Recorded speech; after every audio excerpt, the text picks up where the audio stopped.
With us in the studio is Dr. Emily Landau. She's the director of the Arms Control and Regional Security Program here at the INSS. And Emily, putting that uranium-backed gas into those centrifuges, what does that mean exactly? How significant a step is that? What's significant here is not so much the fact that they have put the gas into the centrifuges. They said they're only going to enrich to 5%, which is still low enriched uranium. The problem here is that we're talking about the facility at Fordo. This is a small uranium enrichment facility that Iran had hidden, and it was revealed back in 2009. Iran was caught red-handed. They hadn't declared it to the IAEA. And we now know from the nuclear archives that the sole purpose of this facility was to secretly enrich low-enriched uranium to the high levels needed for fissile material for a bomb to get 1 to 2 bombs worth of high-enriched uranium a year, and no one was supposed to know about this. So it's heavily fortified. It's under a mountain. It's something. It's a facility that it will be very, very difficult to, let's say, to bomb from the air if anyone is thinking in that direction. And the fact that Iran is enriching there, which never should have happened, is the real cause for concern. They can enrich to 20%. They can enrich conceivably to more than that. And the international powers will actually be powerless to stop Iran. And Emily, tension now between the UN nuclear watchdog, which has a new director, and Iran. In the past, some have said the IAEA hasn't acted tough enough on Iran. What about these latest developments? So these latest developments actually refer back to what Prime Minister Netanyahu revealed at the UN in September 2018, this nuclear warehouse that he knew about only because of the nuclear archives that the Mossad took from Tehran earlier in 2018. It took the IAEA more than 6 months to go to that warehouse and take soil samples, but they finally did so in April of this year, and they found remains of radioactive material there. We were surprised that this didn't find expression in the IAEA reports, but it turns out that the IAEA had been questioning Iran about these particles that were found, asking for plausible explanations. How is radioactive material at this facility that Iran claimed was a rug warehouse?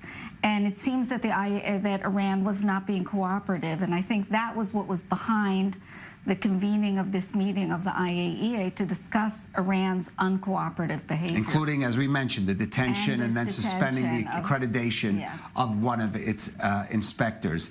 Now, of course, another player here is the United States, and Secretary of State Mike Pompeo was in Germany, was asked about these developments in Iran. Here's his response. He said Iran's expansion of proliferation-sensitive activities raises concerns that Iran is positioning itself to have the option of a rapid nuclear breakout. It is now time for all nations to reject this regime's nuclear extortion and take serious steps to increase pressure. Now, we already know, Emily, that the U.S. has been pursuing this maximum pressure course. Mike Pompeo a year ago was commenting he didn't believe Iran would go this far and take these steps. Now the U.S. is being confronted by it. What should it be doing to counter it? Well, I think the maximum pressure campaign is the best option that the United States has at this point. But it doesn't seem to be working, Well, Emily, it's not working, not necessarily because of the economic impact of the sanctions, but because there's no political impact. And what I mean is sanctions, to be really effective, need to have the backing of more international actors. So if, for example, the Europeans, rather than trying to undermine the maximum pressure campaign, would join the maximum pressure campaign, understanding that pressure is the only thing that has a chance of maybe changing Iran's calculus in the nuclear realm, this would be an important message to Iran. Iran would take that seriously. Except that, Emily, the U.S. did act unilaterally in pulling out of that nuclear deal, defying, in a sense, its European partners, also Russia and China. So it's makes it difficult for the U.S. to build this kind of coalition you're talking about. Well, the reality is a little bit more complex. For about 6 months before the United States or Trump withdrew from the deal, there were serious efforts to get talks going with the Europeans in order to improve the deal without having to leave it. And unfortunately, the Europeans were not very forthcoming in these conversations. The first 3 months that Trump tried, the Europeans didn't respond at all.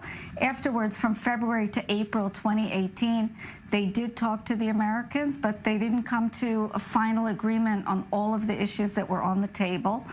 And at that point, Trump said, you know, if we can't fix the deal without leaving it, we have no choice but to leave it. So the Europeans don't really have a case that the Trump administration defied them. But they have responsibility here as well. And briefly, do you think they will come around to the American point of view here? Well, I'm skeptical. I mean, they've said that these latest steps at Fordo are unacceptable, but until we see the Europeans back those statements up with action, they're unfortunately empty words. Okay, so it seems for now. Dr. Emily Landau, thank you for joining us on The Rundown. You're very welcome. Thank you.